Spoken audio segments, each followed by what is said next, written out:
my name is Amber Foster and I'm going to explain today on how to use a glucometer.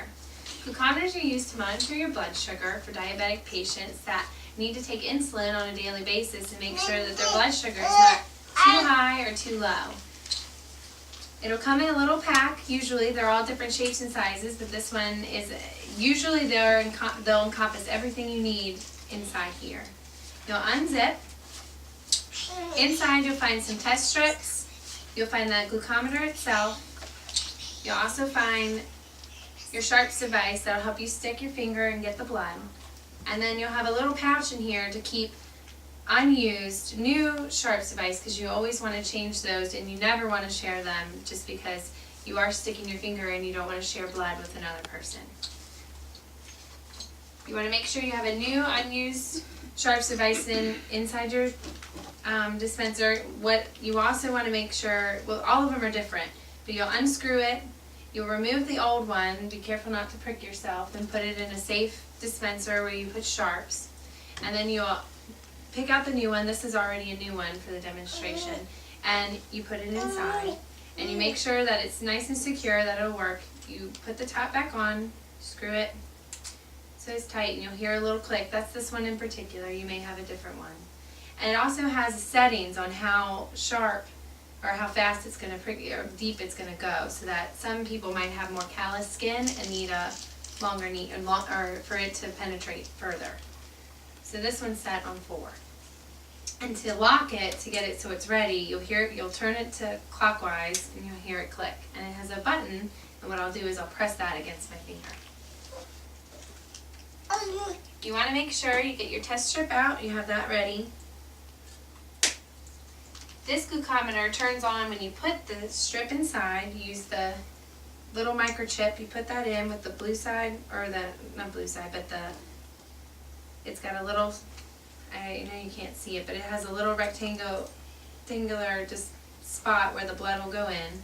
Put that inside, it'll turn it on. You let it do its check, and then it'll show you a little screen that shows you that it's ready for the blood to be poured on or get on the strip. At this time you're ready. You have your Sharp dispenser ready and your glucometer ready. You get an alcoholic wipe, and you make sure you wipe your finger. You make sure it dries, because alcohol can give you a false reading, and you don't want that, because this is going to decide on how much medicine you give yourself. I had already had it locked, it's twisted, it's ready to go. So I'm going to put it against my finger and prick. And then make sure you do not touch the site the blood's coming from, and you squeeze. And it's really not as painful as it sounds. So you make sure you get a good enough blood sample on your finger. You take the strip, and what happens is kind of like a vacutainer. You put the strip against the blood and it sucks it up. There, it's counting down to the results. And my sugar is 82, which is actually a very good reading. You want anywhere between 80 and 120. Everyone's different, and certain diabetics have a sliding scale that you would, what you would do is you would get a certain amount of insulin due to what your number is and how much blood sugar is in your how much sugar is in your blood.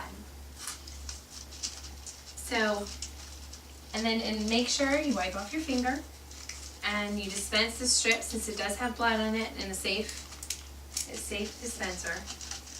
And then to put everything away, you just put the glucometer back, your strips back, and if you're not supposed to reuse your needles, some people do, but you're not supposed to reuse your needle, so you have to take the needle out, and then you have to put this in, zip it up, and that's how you do it. That's good. Very good. Excellent. Very good. good. Good job. Thank you. Thank you for listening. Very Thank good. you for showing us. How many minutes did she take?